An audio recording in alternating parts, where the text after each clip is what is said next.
elections as a president of the 73rd session of the General Assembly and wish us fruitful deliberations under her able leadership. Ladies and gentlemen, it is a great honor to address you as a leader who has recently become the Prime Minister of Armenia as a result of People's Revolution, which is now known as the Armenian Velvet Revolution. I would like to take a minute to share the story of our victory over the authoritarian rule. The people of Armenia succeeded in unpredicted and unprecedented revolution without any violence, any victims, or public disorder. And it was not coincident. Our intention was to make a revolution of love and solidarity. From the very beginning, we declared that we ruled out any violence. We declared that even if violence was used against us, we would not respond with violence. We declared that our response would be with raised and open hands, smile and love. When we started this political process, there were only dozens of us marching from the second biggest city of Armenia, Gyumri, to the capital, Yerevan. When we reached Yerevan and showed our determination and devotion to the principle of nonviolence, our entire nation rose against the ruling regime in unity and solidarity.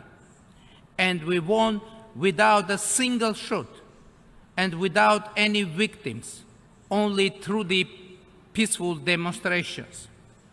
We succeeded against all expectations. Even well-known experts and think tanks were skeptical about our victory. Against all odds, I was elected Prime Minister. I was elected in a parliament where I had only 4 reliable votes, including my own. Yet it was possible. It happened because people were firm in their demand, and the parliament, elected just a year ago, had no other choice than to follow the people's will. Today, that parliament continues to work. However, it does not represent our people's will, as it was not before and during the revolution. Why is it so? The answer is short, because it was elected through the elections with the massive vote-buying process and use of administrative resources and oppression. An important text for holding genuinely free and fair and competitive elections was the Yerevan City Council elections, which took place just before my departure to New York. The fact that all the main parties for the first time since Armenian independence congratulated the winning candidate and nobody questioned the official results of the elections speaks about the establishment of a completely new political culture in Armenia. In the same spirit, we are now getting ready for snap parliamentary elections in Armenia. Free, fair, and transparent elections will become an irreversible reality in Armenia and will bring strong and vibrant democratic institutions that functioning system of checks and balances. Protecting our citizens' rights and ensuring freedom of speech, expression, and assembly is very high on our government's agenda. From now on, there will be no possibility to manipulate the electoral process and undermine the trust of people. I would also like to stress that the current situation in Armenia is not just a change of government of a ruling party. It is an establishment of a new political and governance system which we name People's Direct Rule and People's Direct Governance. In order to institutionalize this system, we intend to guarantee expression of the people's will not only through elections, but also through local and national referenda, to engage our people into the decision-making process. Having been a political prisoner myself, I do understand how significant it is to be able to speak out and decide your own future. Having assumed the responsibility, our team has a clear vision and strong political will to launch fundamental reforms aimed at eradicating corruption, creating transparent, accountable, and efficient governance, safeguarding human rights and the rule of law, ensuring independence of judiciary, and advancing economic growth through a free and competitive business environment and a favorable atmosphere for investment. Mr. President, despite the radical transformation in the internal political life, our foreign policy agenda does not have U-turns.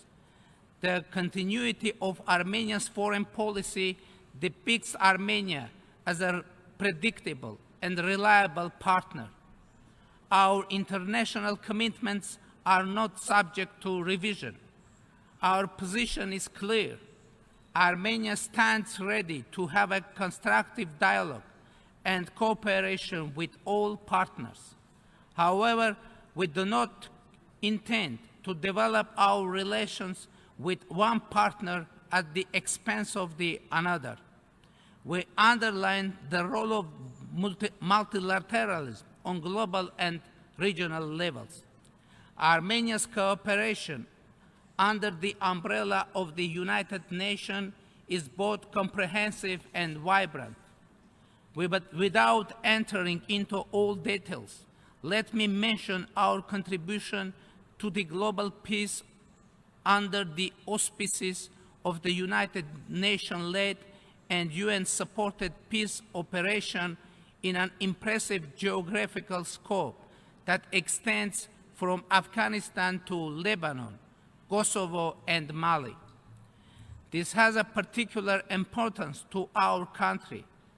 While it's facing serious security concerns, it realizes that the security of one country is inseparably linked to that of all others, and that the global peace requires concerted actions.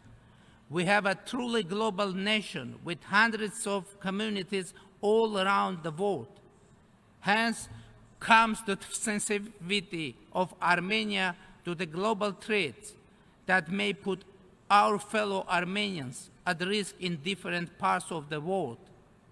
The sizable Armenian community in Syria faces an existential threat from the ongoing crisis.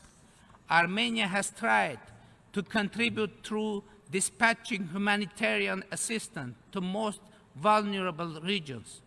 We stand ready to enhance Armenia's humanitarian mission aimed at meeting the most pressing needs of our community in Syria. As a nation that has passed through the horrors of genocide, Armenians have a security consciousness when it comes to our fellow people and are ready to do their utmost for their protection. Mr. President, the peaceful resolution of the Nagorno-Karabakh conflict continues to prevail our foreign policy agenda. The status and security of the Republic of Artsakh is an absolute priority of the Republic of Armenia in the negotiation process.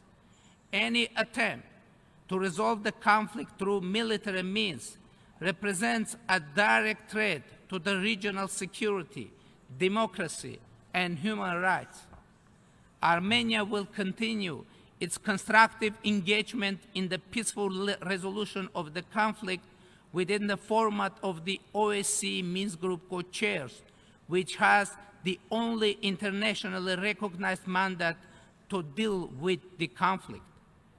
Azerbaijan should change its behavior of disrespect towards the negotiations and abandon the idea of any military solution and implement all the previous agreements.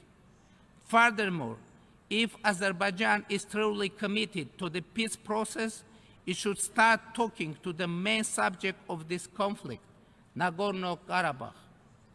Azerbaijan declares on every occasion that Karabakh should be a part of its territory. At the same time, it announces that it will not negotiate with Nagorno-Karabakh. The question is how Azerbaijan can make a claim over Nagorno-Karabakh without even speaking to it. Is that possible? This is possible only if Azerbaijani government wants the territory and not the people. Thus, it becomes obvious that the intention of Azerbaijani leadership is to cleanse Armenians from Karabakh, like they did in Nakhichevan. It is entitled Nagorno-Karabakh to make the argument that to be a part of Azerbaijan for Karabakh means to be totally exterminated. Hence, Karabakh must not be a part of Azerbaijan unless one wants to trigger a new genocide of Armenian people. Summing up, let me reiterate. The conflict can and should be settled only through mutual compromises by all sides, in an atmosphere conducive to peace and not war. Last but not least, let me also express my satisfaction to the Secretary General of the United Nations for his unwavering support to the efforts and approaches of the OSCE Minsk Group co-chairmanship. Mr. President, the topic of our deliberations making the United Nations relevant to all people, global leadership, and shared responsibilities for peaceful, equitable, and sustainable societies demonstrates our consistent approach to the Agenda 2030 and the Sustainable Development Goals. Indeed, the United Nations and its development agenda should be relevant and accessible for all. No one should be left behind, as we keep repeating in our collective efforts. Earlier in July this year, Armenia presented its first voluntary national report on the implementation of the Sustainable Development Goal at the high-level political forum. This important exercise coincided with the decisive political period determined by vibrant democratic processes and the launch of a wide range of reforms. Armenia is committed to the creation and development of knowledge-based and innovative platforms that will leverage the impact and accelerate the implementation of the development agenda. In this regard, we recognize the indispensable role of the UN and its specialized agencies, as well as the role of the cooperation with other potential partners. As a newly elected member of the ECOSOC and the candidate for the Human Rights Council for the term 2020-2022, Armenia will do its utmost to contribute to the realization of sustainable development goals and to protection and promotion of human rights and fundamental freedoms. Ladies and gentlemen, 2018 is the year when we will mark the 17th anniversary of two of the most important human rights documents, the Universal Declaration of Human Rights and the Convention on the Prevention and Punishment of the Crime of Genocide.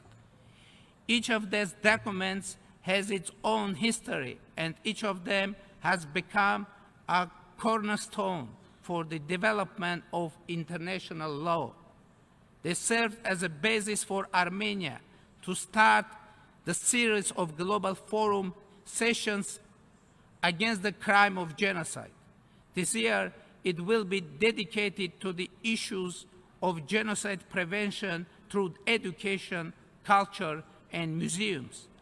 I encourage you to bring your contribution to the work of the Forum. Ladies and gentlemen, mesdames et messieurs, vivre ensemble.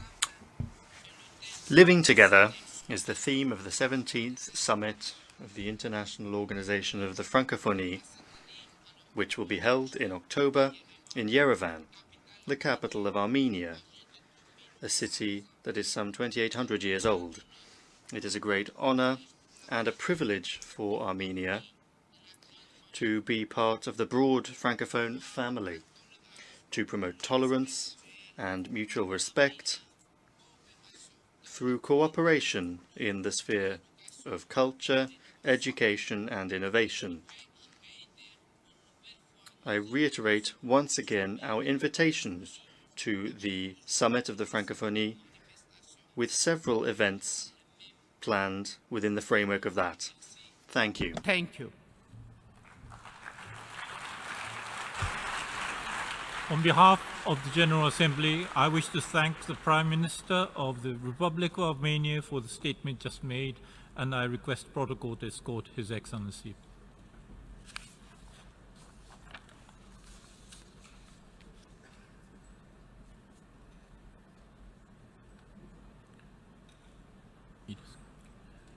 The Assembly will hear a statement by His